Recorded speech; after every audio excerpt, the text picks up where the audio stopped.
Alaafin Ọ̀yọ́, ikú bàbá yèyé, gbogbo ọmọ Yorùbá ti gbà wípé ẹ̀yin ni olórí gbogbo ọba ilẹ̀ Yorùbá pátá. Ọọ̀ni of Ifẹ̀, Ọ̀jájá wọn, gbogbo àwọn ọmọ Yorùbá ti gbà wípé ẹ̀yin ni olórí ọba gbogbo ilẹ̀ Yorùbá pátá. Ṣùgbọ́n wọ́n ń pè bìkan ní Ìdó-àní, bóyá Ìgbómìnà náà ń pè é. Wọ́n ní àwọn Fúlàní ń pa èèyàn níbẹ̀. Wọ́n ní wọ́n ń jí àwọn èèyàn gbé ní àwọn agbègbè kan ní Ṣẹ̀yìn, ní Ṣakí, oríṣiríṣi. Ẹjọ́ ló bá wa wá àkọsẹ̀ sí. Kì í ṣe kan tó tọ́ kí wọ́n máa pa ọmọ ènìyàn lójú ènìyàn, kí ènìyàn má lè rí kankan ṣe sí. So ẹni ọba tó bá jàdún olórí tí wọ́n dẹ̀ ń pa àwọn ènìyàn ẹ̀ tí ò ṣiṣẹ́ olórí, Ṣàngó máa pa ọba náà. Ọba Solaman ló sọ bẹ́ẹ̀. I come again. Ẹni ọba tó bá jàdún ipò ní ilẹ̀ Yorùbá tí wọ́n pa àwọn ènìyàn ẹ̀ tí orí kankan ṣe sí, tí orí kankan sọ, tí orí solution sí, tó dẹ̀ sọ pé òun ni bàbá wa, Ṣàngó máa pa ọba náà àti gbogbo àwọn tó ń gbè sẹ́yìn ọba náà. Ọba Solaman ló sọ bẹ́ẹ̀. Ní báyìí gbogbo ẹ̀yin ọmọ Yorùbá, ẹ má yẹ ká gbè sẹ́yìn ọba kankan mọ́. Ọba tí gbogbo wa máa gbà wípé òun ni olórí gbogbo wa nílẹ̀ Yorùbá, òun ni ọba tó bá bá wa wá ojútùú sí ọ̀rọ̀ kidnapper tó ń ṣẹlẹ̀ nílẹ̀ Yorùbá. Òun ni ọba tó bá bá wa wá solution sí ọ̀rọ̀ ìjínigbé tí ń ṣẹlẹ̀ nílẹ̀ Yorùbá. Tàbá rí ọba tó gbé adé òfò kan sórí tí wọ́n pa àwọn ènìyàn ẹ̀ tí ò sọ̀rọ̀, tí wọ́n ń rèpù àwọn ènìyàn ẹ̀ tí orí kankan ṣe sí, tí wọ́n ń ba oko àwọn ènìyàn ẹ̀ jẹ́ tí orí solution sí, tó wá ń kílèmù àgbà, Ṣàpàná máa pa ọba náà. Àti wá àti àdí tó wà lórí ẹ, Ṣàngó máa pa yín, Àjàtálá máa pa yín, Ọbàtálá máa pa yín. Orí oyè tẹ́ wà yẹn ẹ máa sán. Ọba Solaman ló sọ bẹ́ẹ̀. Ìdí rèé o. Wọ́n ní a ò lè fi ènìyàn jẹ oyè àwòdì kó má lè gbẹ́dìyẹ. Ilẹ̀ Yorùbá ti mẹ́hẹ. Àwọn ibi tí àwọn ajínigbé, àwọn apànìyàn, àwọn kidnappers ti wọ̀ nílẹ̀ Yorùbá ti pọ̀. Please, ìwọ ọba tó bá mọ̀ pé olórí wa ni ẹ́, àti rẹ́dì. Ṣùgbọ́n báwo la ṣe fẹ́ mọ̀ pé olórí wa ni ẹ́, báwo la ṣe fẹ́ mọ̀ pé bàbá wa ni ẹ́? Òun ni wípé kó bá wa wá ojútùú sí ọ̀rọ̀ à ń jí ènìyàn gbé, wọ́n kidnap ènìyàn sí ilẹ̀ Yorùbá. Ọba kọ́ba tó bá bá wa ṣe bẹ́ẹ̀, gbogbo ẹ̀yin ọmọ Yorùbá ẹ jẹ́ ká tẹ̀lé ọba náà. Ṣùgbọ́n ẹni ọba tí ò ṣe bẹ́ẹ̀, tó wá ń bá dé òfò kiri, tó wá ń kílèmù wípé èmi ni bàbá, èmi ni igbá, èmi ni ìkòkò bàbá ìsásùn, tí ò dẹ̀ ti ṣe bàbá, lùkúlùkú máa lu ọba náà pa, kò ní pẹ́ lórí oyè. Ọba Solaman ló sọ bẹ́ẹ̀. Ṣé ẹ̀yin ọmọ Yorùbá má gbé sẹ́yìn ọba kankan mọ́? Ọba tó bá bá yín wá solution sí ojútùú nǹkan tó ń ṣe yín nílẹ̀ Yorùbá, òun ni kẹ́ mú lórí yín. Kì í ṣe ọba tó kọ́kọ́ dé tí ò mọṣẹ́ ẹ̀ níṣẹ́. Kì í ṣe ọba tó dé láàárín tí ò mọṣẹ́ ẹ̀ níṣẹ́. Kì í ṣe ọba táwọn máa ga pákiri títì tí ò mọṣẹ́ ẹ̀ níṣẹ́. Kì í ṣe pé táwa nídìí nílẹ̀ Yorùbá nìyẹn. Ọba tó máa bá wa wá ojútùú sí ọ̀rọ̀, sí wàhálà tó dé bá ilẹ̀ Yorùbá, òun ló lórí wa. Òun ni a fẹ́ máa tẹ̀lé àpẹẹrẹ. Kì í ṣe ọba tó máa wí wóró lórí íńtánẹ́ẹ̀tì nìkan. No. Wọ́n pe àwọn ibì kan ní Ìdó-àní, bóyá Ìdó-àní ni wọ́n pè, bóyá Ìgbómìnà, wọ́n ní ìdúgbò tó fi pe ibẹ̀ yẹn, tí wọ́n ní gbogbo àwọn baálẹ̀ ẹbẹ̀, gbogbo wọn náà ti lé dànù, kò sẹ́ni tó lè gbèlú náà mọ́. So ẹni ọba kọ́ba tó bá ti bá wa wá solution sí ìṣòro tó ń dojúkọ ilẹ̀ Yorùbá, òun ni olórí ọba ní gbogbo ilẹ̀ Yorùbá o. Wọ́n ní abiyamọ kì í gbẹ́kún ọmọ ẹ̀ kó má ta sí wèrè. Abiyamọ tó gbẹ́kún ọmọ ẹ̀ tó ta sí wèrè, abiyamọ rádaràda ni o. Abiyamọ rédèrèdè ni.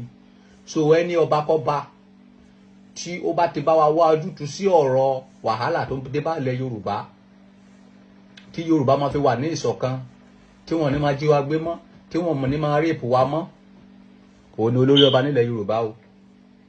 Ire o. Mo kí ẹni tó bá wò mí, mo kí ẹni tó bá padà wò mí. Mo kí wa ní kí ọlá ìkí ìgẹ̀ ìkí ẹ̀yẹ ìkí tó lógo jùlọ ní ilẹ̀ káàárọ̀ oòjíire mo ṣe ìlàbọ̀rọ̀ ìlàbọ̀ ìlàbọ̀ ṣíṣe fún gbogbo wa pátápátá. Mẹ́sẹ̀jì mi ó lọ sọ́dọ̀ Ọba Solaman lórí fọ́nrán Ọba Solaman yìí. Ọba Solaman, mo kí ẹ o kú ìfọmọ ènìyàn ṣe, but I just have to correct you. Fídíò tó ṣe yìí ó kù káàtó. Bẹ́ẹ̀ ni, ó kù káàtó.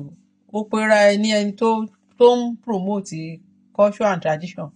Ó wá sórí social media, ó ń gbé àwọn ọba ṣépè wípé Ògún máa pa wọ́n, Ṣàngó máa pa wọ́n, Àrá máa pa wọ́n.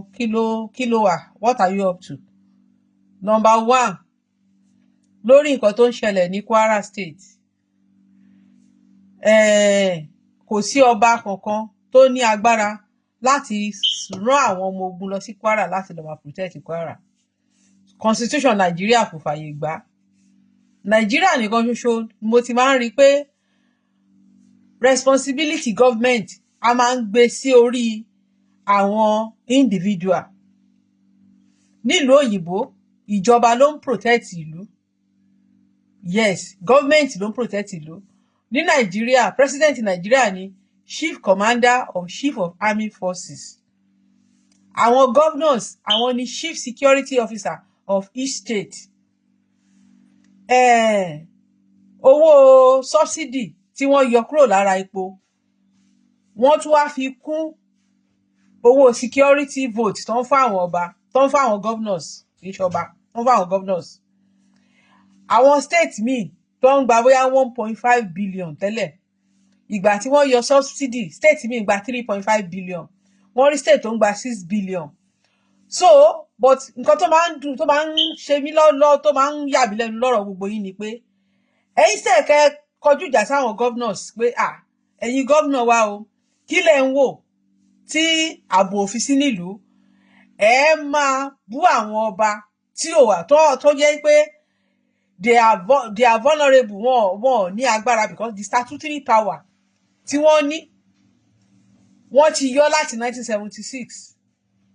Ojú gbogbo wa ò dẹ̀ fọ́, gbogbo wa la rí nǹkan tó ń ṣẹlẹ̀ ní social media.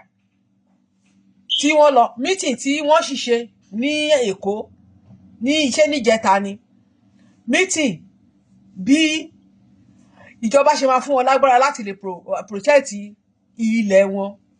Wọ́n ti gbé bíìlì yẹn, wọ́n ti gbé lọ sí National Assembly wípé kí ìjọba kí wọ́n bu ọwọ́ lù ú, kí each ọba kán lè protect ìlú wọn. Tó bá bu ọwọ́ lù ú tán, it's now up to àwọn ọba láti ṣe meeting pé okay, collectively we want to protect our land now. Ìyẹn wọ́n ti fún wọn ní go ahead, wọ́n ti fún wọn lágbára láti ṣe. Ṣùgbọ́n without that, o kàn lè wá sórí social media kó máa gbá àwọn ọba ṣépè. Yes, kó máa gbé Ọọ̀ni ṣépè, kó máa gbá Aláàfin ṣépè wípé wọn protect bọ́ndé adé ìyà kiri. Orúdù gan, ó dẹ̀ kọjá yìí ẹ. Ọba Solaman, òótọ́ ọ̀rọ̀ mo sọ fún ẹ. Orúdù, ó dẹ̀ kọjá yìí ẹ. Tó bá yẹ kó ní nǹkan tó máa ń fà kó tó sọ̀rọ̀ ni, tó bá ti fà á, máma wá sórí social media kó máa sọ kọ́tọ̀kọ́tọ̀. Yes, tó bá jẹ́ pé ó ní nǹkan tó máa ń fà kó tó wá sórí social media, tó bá ti fà á tán, má wá sórí social media kó máa sọ kọ́tọ̀kọ́tọ̀. Ó máa ń sọ̀rọ̀ tó mọ́gbọ́n dání, bọ̀ tẹ́lẹ̀ tó sọ yìí kò sí làákàyè ń bẹ̀. Yes, kò sẹ́ni tínú ẹ̀ lè dùn pé wọ́n ń pa àwọn èèyàn wa, but there is nothing anybody can do. Àwọn tó ń sọ yìí náà ní ayé àtijọ́, ṣèbó ní bàbá ńlá wa ṣe ń protect ara wọn, but these people they are brainwash themselves. Gbogbo àwọn ìlànà tí ó yẹ kán fi protect ara wọn, wọn ò lò mọ́. So bí ògiri ò bá dẹ̀ lanu, aláǹgbá ò lè wọbẹ̀. Tí ìgbà sẹ́ pé ìwọ gan sọ jí ló ṣẹ̀ṣẹ̀ padà wá láti wá máa educate àwọn èèyàn pé kán dira. Ní ayé ìgbà kan, ṣèbí ẹ̀yin pásítọ̀ àti àwọn àfáà, ṣèbí iṣẹ́ tólúwo ṣì ń ṣe dìyẹn sí, tólúwo ń lọ káàkiri pé kán gbé gbogbo òòṣà ìlú sọnù, so kí gbogbo wa vulnerable so that wọ́n á lè pa gbogbo wa tán. Bẹ́ẹ̀ ni, nígbà tólúwo bá sọ pé gbogbo ìṣẹ̀ṣe tí wọ́n ń ṣe tán fi ń defend ìlú wípé kí wọ́n jù sígbó ṣebí bọ́n ṣe gbé ghost spell ghost wọ́n ṣe gbé wá nìyẹn tó sọ pé kí gbogbo wa nínú wa máa ń dùn gbà yẹn pé àwọn bàbá wa ti lọ kó ìṣàsọnù gbogbo àwọn ancient shrine táwọn bàbá wọn lá wá ṣe àwọn igi ìṣẹ̀ǹbáyé àwọn pásítọ̀ á lọ síbẹ̀ wọ́n á lọ gé dànù so wọ́n sọ pé ní kì í ṣe ọjọ́ tá a bá fi aago sórí kinní òun kọ́ ni ìjọ tó bá fa aago sórí àmùkọ́ ló ń fọ́.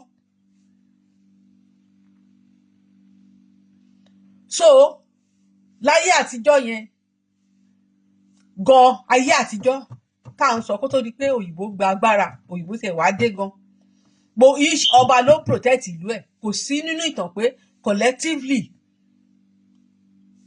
ọba kan ló máa protect gbogbo ilẹ̀ no ó máa ní circumstances ni collectively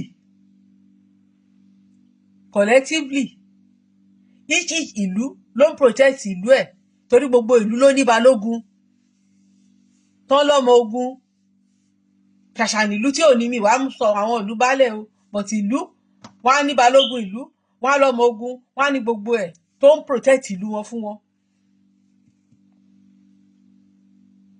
so ẹ jẹ́ káwa náà fira wa sí ṣùgbọ́n tó bá jà wá náà là jẹ ọba.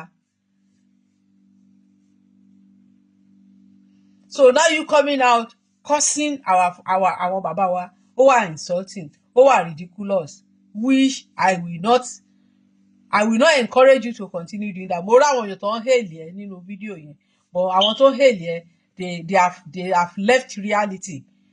tó bá àwọn governors ló yẹ kó face àtàwọn president kí ni àǹfààní security vote tí bàbá wa Bọ́lá Ahmed Tinubu tí wọ́n increase fún gbogbo state governors.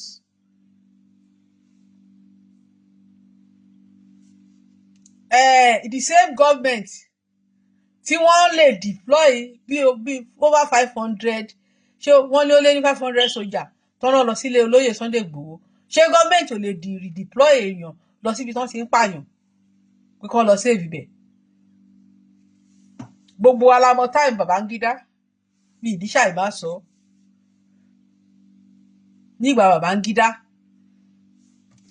lẹ́yìn tèmi tí mo délé ayé yìí o time tí Nàìjíríà ní the best security òun ni Babangida time.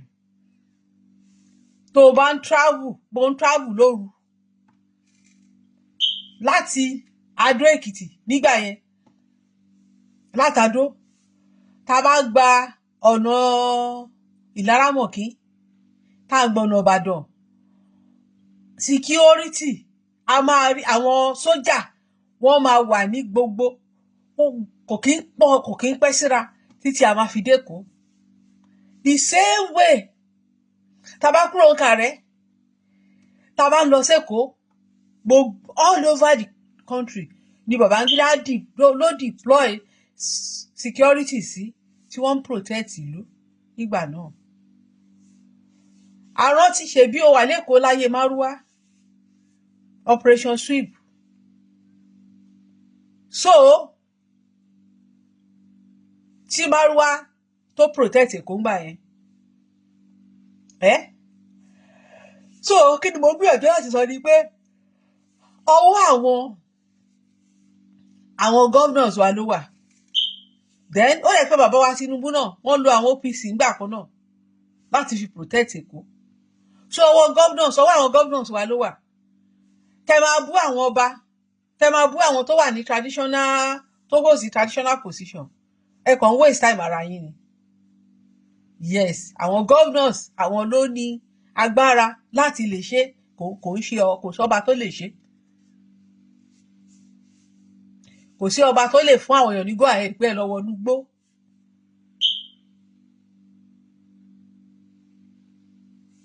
constitution Nàìjíríà ò fààyè gbà.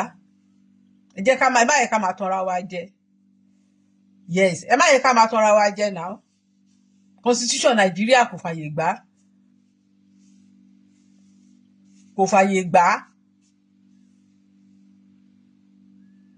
constitution Nàìjíríà kò fi àyè gbà á, kò fàyè gbà á. Àwọn ọba ló ń ṣépè fún sìn. Ìgbà tí mo rí Ààrẹ Ọ̀nà Kakanfò ní London, tí mo rí Ààrẹ Ọ̀nà Kakanfò, Ààrẹ Ọ̀nà Kakanfò ńgbà tí èmi àti Ààrẹ Ọ̀nà Kakanfò ríra, Ààrẹ Ọ̀nà Kakanfò sọ pé èmi tí mo máa ń bú òun lórí social media lélẹ̀, pé kí ló dé tí mo ṣe máa ń bú òun. Mo ṣàlàyé pé mo rẹ́rìn-ín, mo nígbà tó ń ṣe nǹkan tí ò tẹ́ wa lọ́rùn.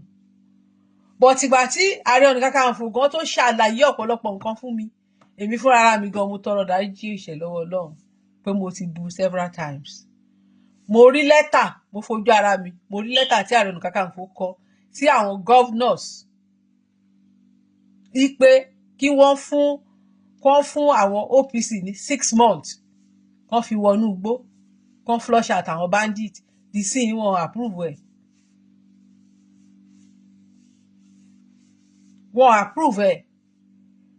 Ààrẹ dẹ̀ fi yé mi pé ọ̀pọ̀lọpọ̀ àwọn OPC tí wọ́n ti try lọ́wọ́ ara wọn láti tackle àwọn people yìí, by the time tó bá máa arrest wọn, tó bá àwọn bandit, tó bá àwọn OPC wọn arrest wọn pé wọ́n take law into their hand. Ẹlòmíì wà tán arrest tó ti bẹ̀ kú. So tó bá jẹ́ ìwọ, tó bá jẹ́ family tiẹ̀ ni OPC member, ṣé tí wọ́n ti kó àwọn kan, àbí tó bá yẹ pé tí ìwọ gan bá wà ní ṣú Ààrẹ Ọ̀nà Kakanfò, o ò ní fẹ́ endanger life àwọn èèyàn ẹ because constitution Nigeria ò fàyè gbà á. Ṣùgbọ́n tí wọ́n bá ti sign bill tí àwọn bàbá wa tí wọ́n propose, ìgbà yẹn ni Aláàfin ló tó lè give order fún ààrẹ ẹ̀ pé ẹ̀yin o, ẹ lọ bá mi defend bí báyìí. Ìgbà yẹn nírú Bàbá Ọọ ní gbogbo nílẹ̀ Yorùbá ń sìn kárì, gbogbo àwọn security unit tó wà nílẹ̀ Yorùbá wọ́n ti join together under one umbrella. Àgbẹ̀kọ̀yà gbogbo wọn ti sowọ́pọ̀, but kò tí ì sí authorization. So bill yẹn òun ni kàn sign. Wọ́n bá ti sign bill yẹn tán, táwọn ọba wa ò bá wá function, ìgbà yẹn ni ká máa bú wọn. But ńgbà tí wọn ò bá ti sign bill yẹn, tí àwọn ọba wa gan fúnra wọn gan tí wọn ò ní àṣẹ láti lè protect ilẹ̀, kí la fẹ́ máa bú wọn fún? Àwọn governors wa tó ń gba billions of naira, àwọn ni ká máa lọ ní àwọn ló yẹ kẹ́ kọjú ìjà sí, kò ń ṣe àwọn ọba. Mi sọ jù báyìí lọ, dìgbà kan náà.